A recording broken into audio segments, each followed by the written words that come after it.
Ibu bapak, saudari dan saudara yang terkasih di dalam Tuhan Yesus Kristus, saat ini kita bersama bertemu di dalam renungan sebagai dasar pendadaran yang akan kita gunakan untuk mempersiapkan diri di dalam kita memasuki sakramen perjamuan yang akan dilaksanakan dan dilayankan pada ibadah pagi pukul 8.30 dan ibadah sore pukul 17.00 WIB pada tanggal 20 Agustus 2023. Saat ini kita akan bersama mendasarinya dengan merenungkan sabda Tuhan dengan tema Jangan lalai, kerjakan keselamatanmu. Mari kita sebelum bersama merenungkan firman Tuhan, kita akan berdoa bersama. Mari kita berdoa. Kepadamu ya Allah, kami mengaturkan syukur kami oleh karena undangan yang Tuhan berikan bagi setiap kami orang-orang berdosa untuk merasakan dan menghayati kembali pengorbananmu sebagai bentuk cintamu untuk menyelamatkan kami dari dosa. Ya Tuhan, di dalam kami memasuki sakramen perjamuanmu, kami bersama hendak mempersiapkan diri kami bersama hendak mendadar diri kami masing-masing, supaya kami Engkau layakkan untuk masuk di dalam sakramen perjamuan-Mu. Dan saat ini Tuhan, kami akan mendasarinya dengan merenungkan firman-Mu. Berkatilah kami, mampukanlah kami untuk kami bisa merenungkan firman kebenaran-Mu dengan sungguh-sungguh. Hanya kepadamu Tuhan, kami mohon tuntunan, hanya kepadamu kami mohon penyertaan Roh-Mu yang kudus. Di dalam nama Kristus Yesus, kami berdoa dan mengucap syukur. Haleluya. Amin. Sabda Tuhan yang akan kita baca bersama dan kita renungkan sebagai dasar dalam kita mendadar atau kita menguji diri kita pada saat ini tertulis di dalam surat Filipi pasalnya yang kedua. Surat Filipi pasal 2 ayat 12 sampai dengan ayat 18. Filipi pasal 2 ayat 12 sampai dengan ayat 18. Yang demikian sabda Tuhan. Hai saudara-saudaraku yang kekasih, kamu senantiasa taat. Karena itu tetaplah kerjakan keselamatanmu dengan takut dan gentar, bukan saja seperti waktu aku masih hadir, tetapi terlebih pula sekarang waktu aku tidak hadir, karena Allah lah yang mengerjakan di dalam kamu, baik kemauan maupun pekerjaan menurut kerelaannya. Lakukanlah segala sesuatu dengan tidak bersungut-sungut dan berbantah-bantahan, supaya kamu tiada beraib dan tiada bernoda, sebagai anak-anak Allah yang tidak bercela di tengah-tengah angkatan yang bengkok hatinya dan yang sesat ini, sehingga kamu bercahaya di antara mereka seperti bintang-bintang di dunia. Sambil berpegang pada firman kehidupan, agar aku dapat bermegah pada hari Kristus, bahwa aku tidak percuma berlomba dan tidak percuma bersusah-susah. Tetapi sekalipun darahku dicurahkan pada korban dan ibadah imanmu, aku bersuka cita dan aku bersuka cita dengan kamu sekalian. Dan kamu juga harus bersuka cita demikian dan bersuka citalah dengan aku. Demikianlah bacaan sabda Tuhan. Yang berbahagia ialah setiap orang yang dengan setia merenungkan serta memelihara firman-Nya. Haleluya. Amin.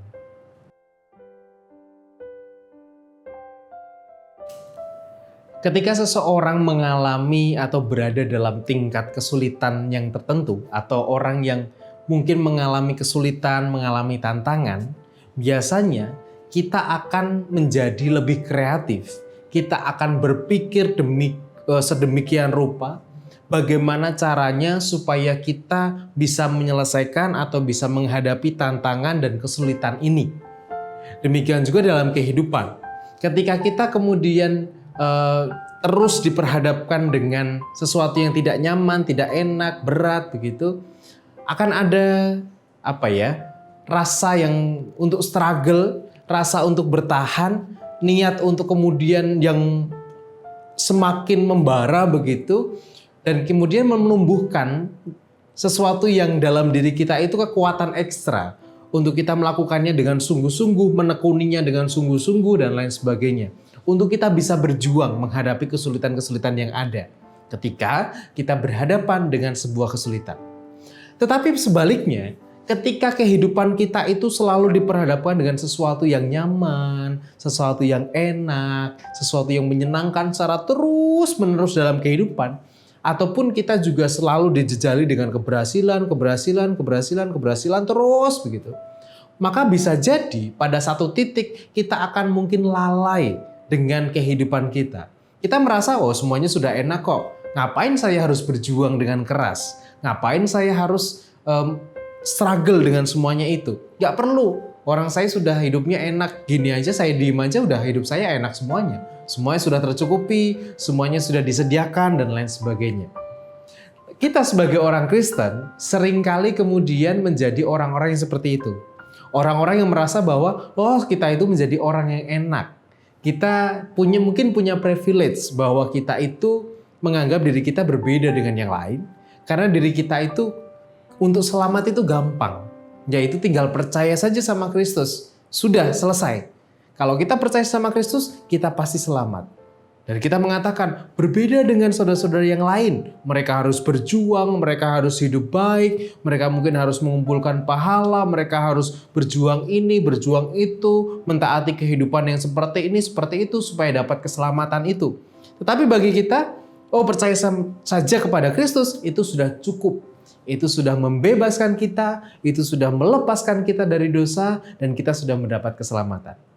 Tetapi kemudian dampaknya adalah ketika saudara-saudara kita yang lain, di iman yang lain, mereka berjuang dengan keras, mereka bertekun dengan sungguh-sungguh, mereka berjuang dengan tenaga yang ekstra untuk melakukan yang terbaik di dunia ini.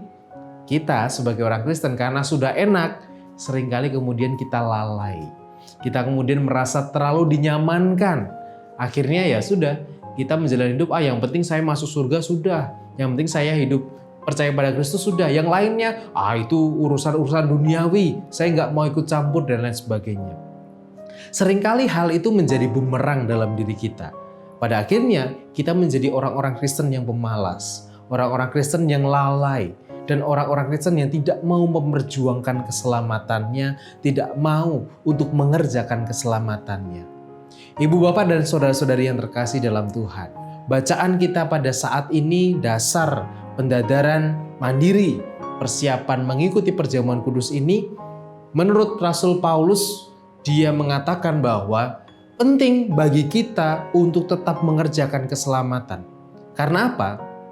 Salah satunya adalah bahwa supaya kita itu sebagai bintang-bintang yang bercahaya di dunia ini. Bintang yang bercahaya adalah bintang yang menunjukkan attitude-nya, bintang yang menunjukkan perjuangannya. Bintang yang bisa bersinar adalah bintang yang mau untuk menunjukkan daya juangnya di dalam menghadapi sesuatu yang ada di dunia ini. Tentang kebaikan, tentang kasih, dan lain sebagainya. Itu yang harus diperjuangkan dengan sungguh-sungguh. Bukan mentang-mentang kita sudah punya keselamatan, kemudian kita bermalas-malasan, kita bersantai-santai, dan kita melalaikan tanggung jawab kita. Tapi justru karena kita sudah mendapatkan keselamatan, karena kita adalah mungkin orang yang punya privilege yang lebih, maka itulah yang harus kita tunjukkan. Perjamuan kudus menjadi satu tanda, menjadi satu cara Tuhan untuk membuat kita kembali menghayati tentang arti keselamatan. Perjamuan kudus mengajak kita untuk merefleksikan kembali tentang pengorbanan Kristus. Pengorbanan Kristus bukan sesuatu yang mudah. Pengorbanan Kristus bukan sesuatu yang gampang. Sehingga kalau itu tidak mudah dan itu tidak gampang, maka juga tidak seharusnya kita menganggap remeh pengorbanan Kristus itu dengan tidak melakukan apa-apa, dengan hanya mengatakan yang penting saya percaya sudah cukup. Sedangkan kehidupan kita di dunia ini menjadi sesuatu yang tidak lagi kita perjuangkan dan tidak kita pikirkan bersama. Perjamuan kudus mengajak kita untuk tetap berjuang. Perjamuan kudus mengajak kita untuk tetap mengerjakan keselamatan kita dengan sungguh-sungguh sebagai wujud syukur dan supaya kita tidak lalai dengan tanggung jawab kita sebagai penerima keselamatan. Tuhan memberkati. Amin.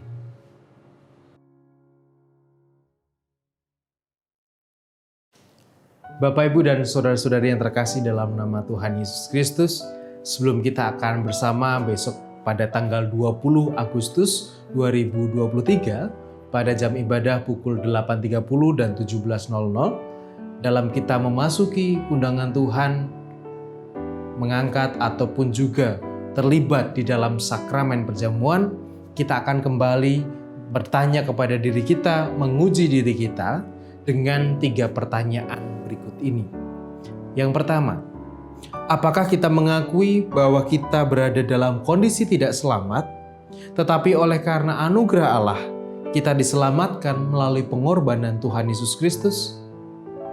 Yang kedua, apakah kita bersedia dan bersungguh-sungguh menjalani hidup baru di dalam kuasa Roh Kudus? Dan yang ketiga, apakah kita bersedia menjalani hidup dengan penuh syukur dalam persekutuan sebagai keluarga Allah? Perjamuan kudus bukan diperuntukkan bagi setiap mereka yang tidak berdosa, tetapi perjamuan kudus justru dipersiapkan dan juga diperuntukkan bagi setiap kita orang berdosa yang dengan kesadaran diri, yang dengan kerendahan hati mau mengakui bahwa kita berdosa dan kita membutuhkan pertolongan dari Tuhan. Marilah kita bertanya pada diri kita masing-masing, kita merefleksikan firman yang telah kita renungkan dan juga pertanyaan ini untuk mempersiapkan diri kita. Mari bersama kita berdoa. Tuhan, inilah setiap jawaban kami atas undangan-Mu. Inilah setiap respon dan komitmen kami atas setiap pengorbanan yang Tuhan nyatakan bagi kami. Jikalau saat ini kami punya komitmen untuk bersedia mengikuti dan menghadiri undangan sakramen perjamuan yang dari Engkau, kiranya kami boleh mempersiapkannya dengan sungguh-sungguh. Kami boleh menguji hati kami masing-masing, sehingga perjamuan kudus dan juga pengorbanan-Mu bukan menjadi sesuatu yang percuma, tetapi menjadi sesuatu yang betul-betul bermakna untuk mengubah kehidupan kami. Kami memohon Tuhan penyertaan-Mu, kami mohon pertolongan dari Tuhan di dalam kami mempersiapkan diri kami. Biarlah perjamuan yang akan kami ikuti nanti, itu betul-betul meningkatkan kualitas iman percaya kami, dan juga meningkatkan kualitas kehidupan kami bersama-sama dengan Engkau. Kami mohon Tuhan, kiranya Roh-Mu yang kudus menuntun setiap jalan kami dan menerangi setiap kegelapan yang mungkin akan menghadang kami dalam perjalanan kami menuju sakramen perjamuan-Mu. Kami serahkan Tuhan persiapan kami dan kami serahkan perenungan firman-Mu hanya ke dalam tangan kuasa-Mu. Dalam nama Kristus Yesus kami berdoa dan memohon. Amin.